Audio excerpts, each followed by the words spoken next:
guys, it's Kayla and I'm back with another video. I know it's been a minute since I posted on this channel, but I didn't want to miss my January wrap-up. I read 21 spicy romance books in the month of January, so let's talk about how I liked them, how I rated them. I will give a quick disclaimer. I read a lot of ARCs in the month of January. I totally didn't mean to. It just came out that way. I signed up for quite a few, and then a lot of authors reached out offering to send me them, but they were all books I was really excited about, so I really could not turn them down. So just a little disclaimer, there are a lot of ARCs this month. I think that's it. Let's hop into these books. Book number one was an ARC. It is Cash is King by SHANNA HANDEL. I love SHANNA HANDEL so much. She is one of my favorite authors. Her Bachman Brothers series is one of my favorites. So when she reached out asking if I wanted to read the next installment in the series, I had to say yes. I truly did a little dance of excitement when I got this book. Cash and Ella were so perfect. This did not disappoint. Bachman Brothers are an elite Robin-style mafia group in downtown New York City. It is so good. I love this series. It does have a little bit of the daddy vibe going on if you're not into that, but I truly love the series so much, and I was just so excited to read this book,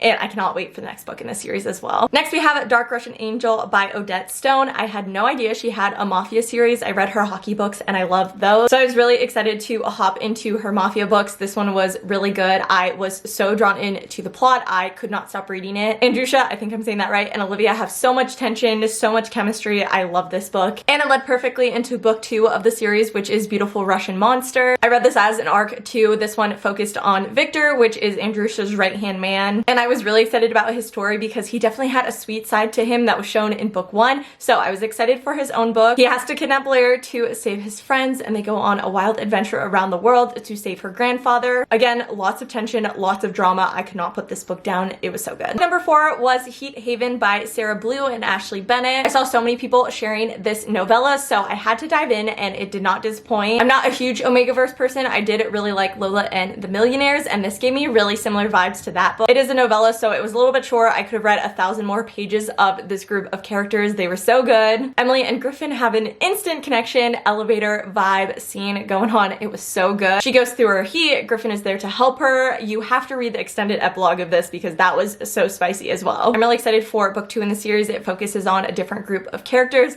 but it will still have the same vibes of Heat Haven, so I'm excited. Next, we have Seducing the Doctor by J.A. Lowe. She very kindly sent this to me as an ARC. I was really looking forward to Miles and Portia's story after reading Playing the Player, which is book 2 in the series. So book 3, we kicked right off into the plot. It was so good. I feel like I've said it was so good so many times already in this video, but it really was. I feel like both characters came off just like a little bit spoiled and conceited in the first 2 books, but that is not the case in book 3. They really redeem themselves and have a very cute love story. Next, I read Beautiful Nightmare by Gianna Darling. This was an ARC I got from Valentine PR. Ever since finishing book 1 in this duet, I needed to know what happened. Bianca and Tiernan. Gianna left me on a cliffhanger with the end of book 1, but I just absolutely loved book 2. Bianca and Tiernan, found family love story. It is so spicy, lots of drama. I really enjoyed this. I know some people gave it shit, but they are just wrong. It was so good, and I feel like the perfect conclusion to this duet. Then I read another ARC from Valentine PR. This was You Have a Piece of My Heart by Willow Winters. I'm a newer Willow Winters fan. I really love all the books that I've read from her so far, and I feel like this book is a really good intro to her. It is a collection of short stories. Some of the short stories feature characters from her other books. Some of them are totally separate, but now I definitely have other books from her that I want to jump into after meeting them in this book. Next up, we have another Omegaverse novella from Sarah Blue and Ashley Bennett, and that is Vera and the Vegas 5. After reading Heat Haven, I needed more from them, so I dove into part 1 of Vera and the Vegas 5. It was so good. Again, really similar vibes to Lola and the Millionaires. I think just really strong writing and a really diverse group of characters. This one does have a little bit of a different aspect, so definitely read the content trigger warning page, but I still found it similar enough, and I really liked the vibes of all the characters. It does end on a little bit of a cliffhanger, but part 2 comes out very soon. I'm really excited. There's going to be an ARC of it, and I cannot wait. Next, I read Trouble by Tia Louise. After reading her book in the Bayside Hero series, I definitely needed to dive in and read more. I read a few of her books like a long time ago, so I was excited to kind of dump into something newer. I read Trouble by her. This focuses on Spencer, or Mr. Freeze, and Jocelyn Sly Winthrop. Has your total grumpy sunshine vibes. It gives a little bit of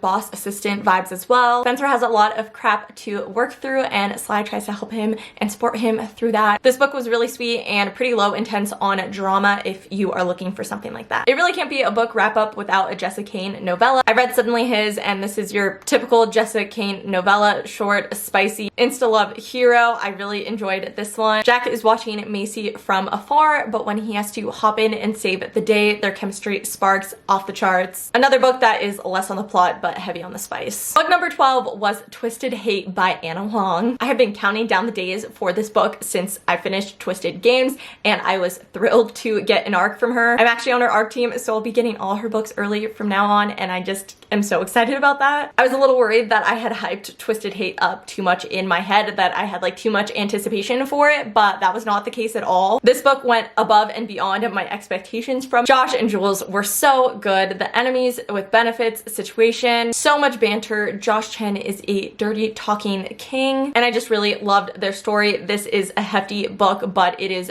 a hefty book, but you need to make your way through it because it is so good, and now I will not be patiently waiting for book 4. Next we have another arc. So many arcs, I know, but this one was so good. I read Getting Real by Emma Chase. This was a single dad, age gap, doctor, nurse situation. Connor McDaniels is a haughty single dad ER doctor, and he is also a dirty talking queen. I really, really loved him. He does not expect a second chance at love until Violet Robinson finally catches his eye. And boy, was this book so good. I will say it's been a minute since I actively cried during a book, but I did cry during this one. Not to do with the main characters, it's like a side plot, but it was just really intense, but it made the happily ever after that much sweeter. So really, really recommend this one. Didn't plan on reading another Jessica Cain novella this month until I saw that she had a new release, so I had to pick up Temp. Kaylee will do anything for her parents' approval. Matthew has climbed his way to the top of the real estate market by being a cutthroat businessman. What happens when these two get thrown together is just chemistry, spice, all the things. Again, it's a Jessica Cain novella, so short, spicy, insta love. This has all of that. Harlow Ray has very quickly in the last few months become one of my favorite authors. I love her writing, her characters, everything. So I've been slowly making my way through her backlist, and I decided to pick up Ask Me Why. I've really just been on the single parent romance grind recently, and Ask Me Why fits that. Brance is your typical grumpy asshole. He does not expect to ever find love. He wants to keep himself and his son protected from any harm, any issues. Braylon does not expect to get a second chance at love after losing her first love until Brance and Ollie storm their way into her life. This book was so sweet, so cute. I didn't actively cry during this one, but I was certainly close, but it was so sweet, and I'm so glad they got their happily ever after. Next up is Filthy by Serena Ackroyd. I originally read the first 2 books in the 5 Point Mobs collection like years ago, but I've seen so many people talk about this series on Book Talk and Bookstagram recently, so I've decided to dive back in, and I really forgot how much I love Finn and Aoife. They are the perfect mafia power duo. Finn sees Aoife and is instantly hooked. Aoife is thrown into the 5 Points world, and her life totally gets thrown upside down.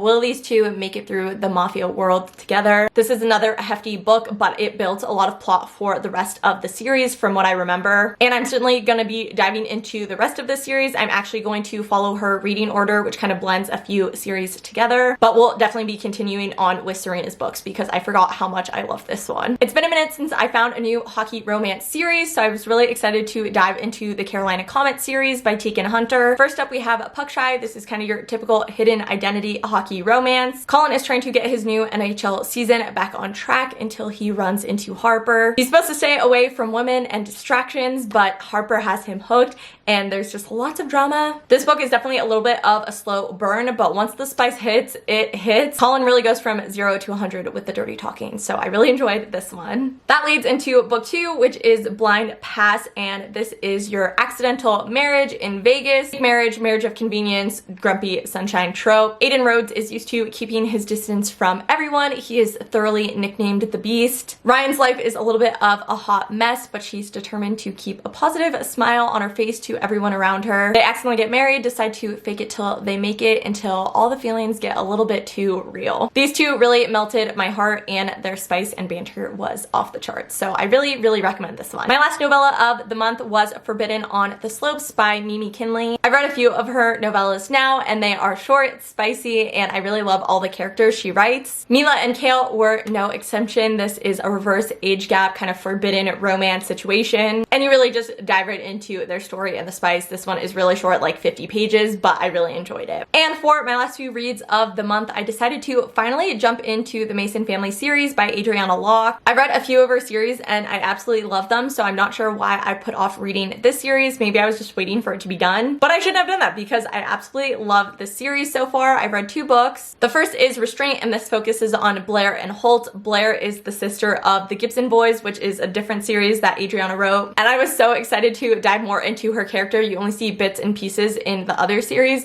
and to have her own book was so good. This book starts as a chance meeting, one night stand, until it develops into more between them. I love that Blair and Holt are like powerhouses in the respective career fields, but they figure out how to make it work in this happily ever after love story. Last but certainly not least, book 21 was Reputation by Adriana Law. This is book 2 in the Mason family series. Each book focuses on a different brother, so this book focuses on Coy. I didn't really expect his book to be book number 2, but it did not disappoint. I really enjoyed him and Bellamy. This entire book really was just so sweet. I really loved all the banter in it, and I really loved how their story developed together. Coy is a country music rock star, and when he has to leave to go to Nashville to kind of get his career back on track, he realizes that's not where he wants to be, but he really makes the big move at the end to prove to Bellamy that that is exactly where he wants to be. Wow, okay, those are the 21 spicy romance books I read in the month of January. So far, I am on track to read 250 books this year, which is a little bit ridiculous, but I just love reading. I love spicy romance, and all the books I read in January were absolute bangers. There really was not one that I hated or disliked, so it was a really good reading month for me, and I want to continue that into the rest of the year. If you like this video, please don't forget to give it a thumbs up, leave any comments down below, and subscribe to my channel if you are new. And don't forget to follow my book talk and bookstagram if you are not already. Thank you so much for watching this video. I hope you enjoyed it, and I will see you guys in my next one.